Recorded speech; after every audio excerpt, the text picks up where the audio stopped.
Hey everyone, I'm James, and this is Covetous Imp Gaming, and this week we're going to be doing a review of Corpus Malicious from Dreamrealm Storytellers. If you haven't done so already, please do the internet robots a favor, like this video, leave us a comment below about what you thought about this video, subscribe to the channel, and hit the bell so you're alerted to when we release our future content, and check us out over on Facebook and Patreon. Those links are down below.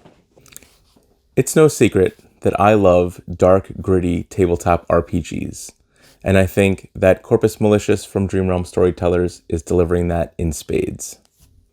Rules for necromancy, revenge, theft, temptation, summoning, and suffering will bring new levels of evil to either your villains or your party. Like most 5e OGL Kickstarters, the book brings a collection of reskinned versions of the expanded races that you find in things like Volo's Guide to Monsters. They also added the Witch class as a brand new class, bringing a wisdom-based kind of wizard, bringing the fun of a hag to the hands of your players.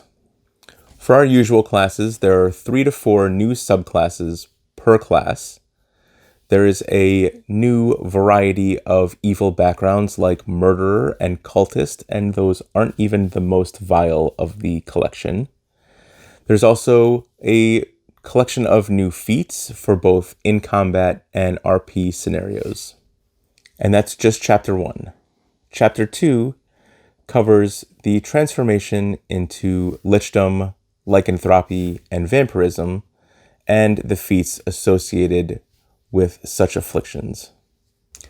If you're lucky enough not to become one of these monsters, fear not. Your character's evil deeds can cause corrupting and degenerating effects as well.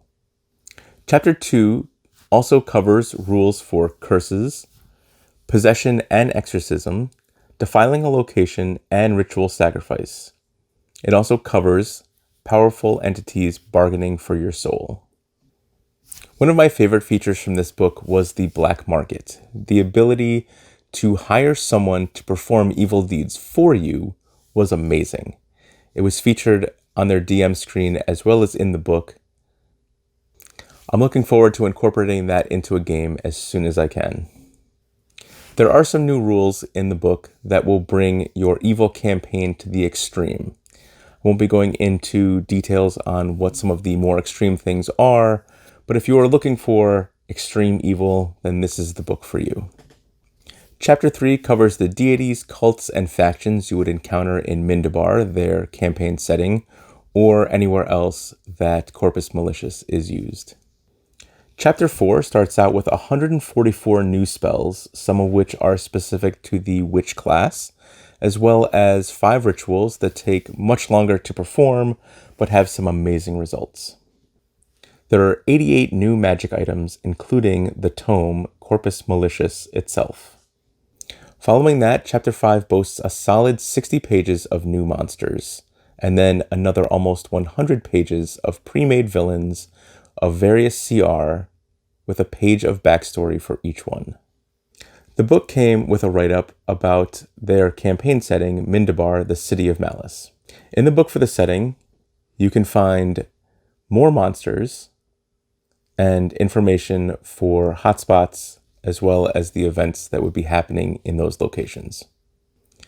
The big takeaway for the campaign setting was the CR30 stat block for Sabnok, the God King of Earth, the big boss of Mindabar, City of Malice. Corpus Malicious was the first of what seems like 2 books. The second book is called Corpus Angelus and is set to launch on Kickstarter towards the end of July. I would imagine that this book will be set up to be the antithesis of this book, but it would be amazing to set this up as a collection of holier-than-thou churchgoers who perform evil actions in the name of their good gods. That wraps it up for my review of Corpus Malicious. I would certainly recommend it to anyone who is looking for a little bit more to dump into a dark and gritty world or campaign. Look for us next week. We'll be covering the first half of the Amber Temple in the Curse of Strahd. Thanks for watching. We appreciate all the support, and we'll see you next week in Barovia.